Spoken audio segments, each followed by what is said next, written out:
Last year, there are the numbers. The record, the top and bottom lines are obviously awful. The record's awful. The sacks is third most ever in a single season.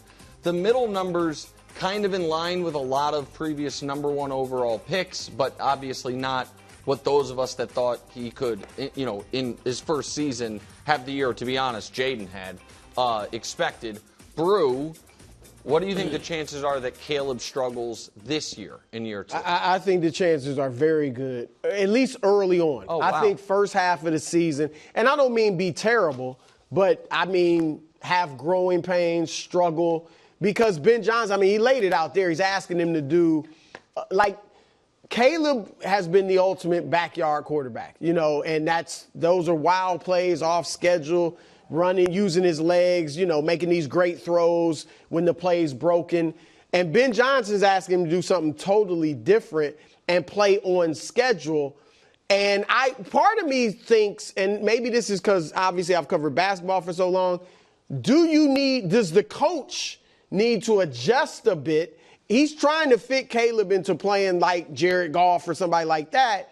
And do you need to adjust a bit to the player? But look, it didn't work out last year. They let Caleb play. So I think Ben Johnson's plan is to break him down to the root and then rebuild him and then let his athleticism take over when he can play on schedule. And I think the question is, will that break Caleb mentally? And I would say if it does, then he's not that guy anyway. But I don't think it will necessarily. But I'm saying some people would look at that like, man, that's really going to frustrate this kid, break his spirit. If it does that and he can't recover, then he wasn't going to be that superstar guy anyway. I feel that Ben Johnson summarized where Caleb is perfectly, and where this process is perfectly. And it is an entirely different system with shifts and motions. And he talked about there being multiple calls where if we get this look, it's the first call. If we don't get that look, you kill the call. There's elements to this which are challenging for any quarterback, and it's challenging for any quarterback to learn a new system. The real advantage here for Caleb is he is so young. So, yeah, he did have a totally different system, but he at least has been in the NFL for a year, and he's been through games, and he's been through all that part of it is over. So now it's just a function of how quickly he learns this system, and it's going to take some time, and he's going to build some reps. And I'm sure, to your point, what Ben Johnson's going to have to do and what the coaching staff's going to have to do is say, okay, what does he do really well? It's to get closer to the season, and now you pare it down. So initially you throw it all in, and guys can look like they're drowning, but then you pull it back in, and it gets a lot easier, and now a guy can really. I'm going to put you on the spot here a bit, Coach, but there's a reason for it. What you're describing they're doing, is that just your gut, or did you read that? No, he just said it. He said there's more shifting, there's motioning, there's multiple calls. No, but because what you described at the very end is exactly what the local Chicago reporters are saying is the plan, which is to try to, by the end of training camp, have figured out, okay, we have tried out our full menu of everything. And if that's 12 things, 12 concepts or whatever, these 5 he's been excellent at.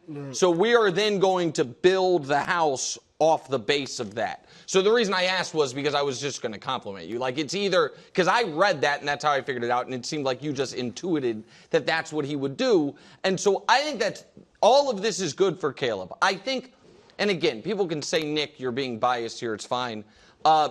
I don't mind that he's struggling early in camp because it does mean they are not simply doing, all right, let's just run the stuff he likes. Let's just do the stuff he's good at, because he does need to grow and learn. And last year was, in a lot of ways, I don't want to say a wasted year, but close to it, because multiple offensive coordinators, he got the hell beat out of him. There's not a lot to build off of except for what not to do.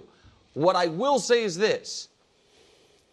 If he struggles throughout the year, he has another bad year, then he's not the guy that I thought he was going to be.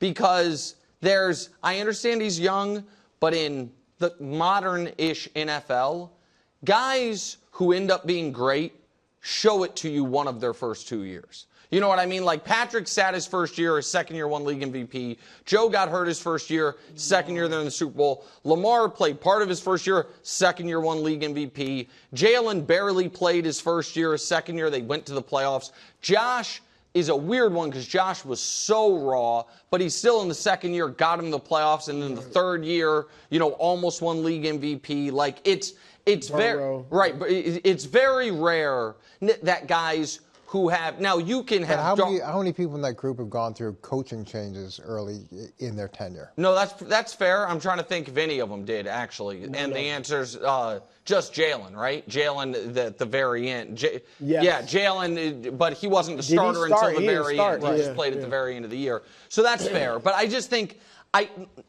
they prioritize the offensive line.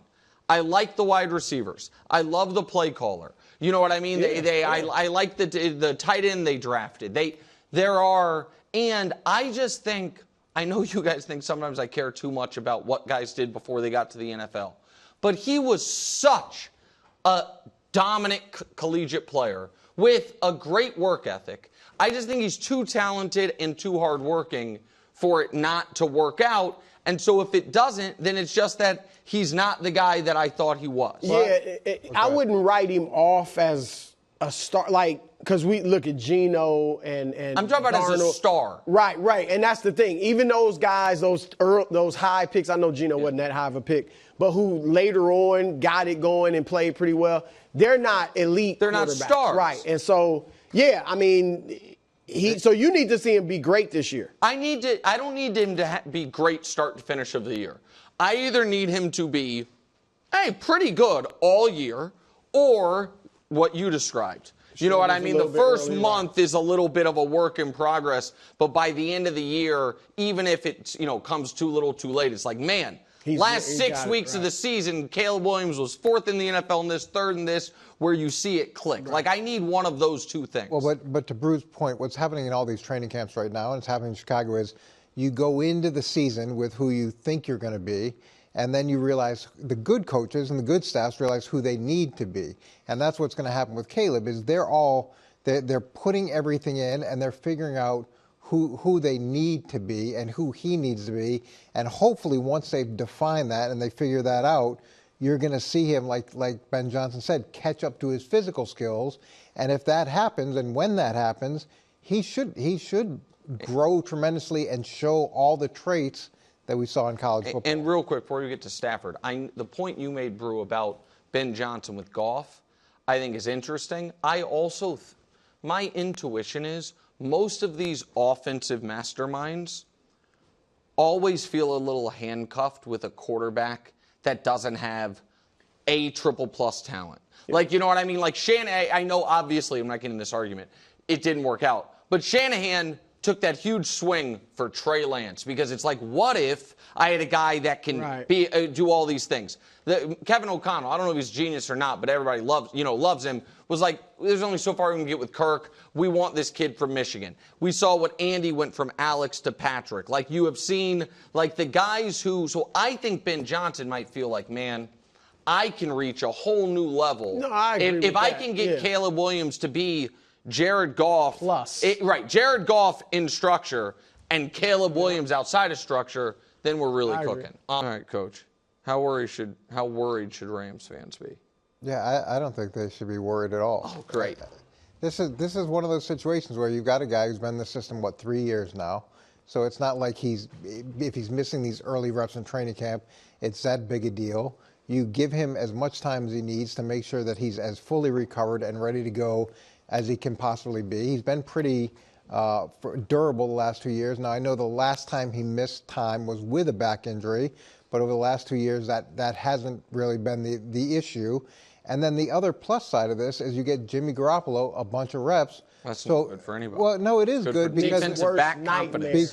Because if there is an issue early in the season, you've got a guy who's got a ton of work with the first offense.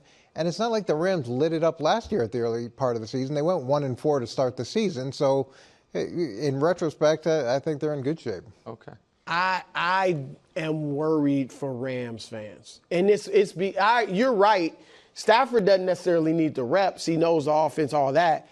But I think he's an 37 is kind of old anyway. Yeah. But I feel like he's an old 37. Like, well, I got think, the hell beat out of him for a decade in Detroit. Yeah, and I think since they won the Super Bowl, that's really been his problem, if you will. He's missed 11 games. I know 8 of them were the first year after the Super Bowl, but he's had a hip injury and He's been back banged up. injuries and He's elbow played hurt. injury. Yep. Yes, well, and that's the king. Even when he's played, he's been banged up, and that's where his performance. I know he's had moments. Obviously, in the playoffs, he was good, but he hasn't had a passer rating of even 94 the last 3 years. He hasn't thrown for even 25 touchdowns in either of any of the last 3 years. So I just think he's banged up. The back obviously is nothing to play with, and he may be playing banged up for much of this season, and that'll lower their ceiling. And I feel like their offensive line is one of their bigger concerns going into the year. Like, here's the deal. I want to pick the Rams again. I'm just telling you. In the NFC? Yeah, I do. I think I will if he's healthy. But there have been two. To me, we've had, now more than a week of training camps open across the league. There have been 2 stories that really, hit my radar. One in the positive, one in the negative. The positive one is that I think the Chiefs got the best tackle in the draft to pick 32 and might have solved that problem. You found a positive Chiefs story? I know that's surprising to you, but I actually think that's a huge story if those reports are true about how he looks. As far as stories for real teams that can win the championship that matters. Luckily, we haven't had, a superstar player go down with injury in camp. The negative story is this one. Just the Matt Stafford, I was in the OTAs, the story that hit my radar was C.J. Stroud's shoulder soreness. I'm like, ooh, that's a little concerning to monitor. This one to me feels like that because this will not work with Jimmy Garoppolo. Maybe it could for a game or two, but they are right. And so I'm not a Rams fan, but I did have a nice little fling with them last season. I am a little bit worried for whatever that's worth. Thanks for watching. Subscribe here to get more from the show and to check out clips from other shows on FS1.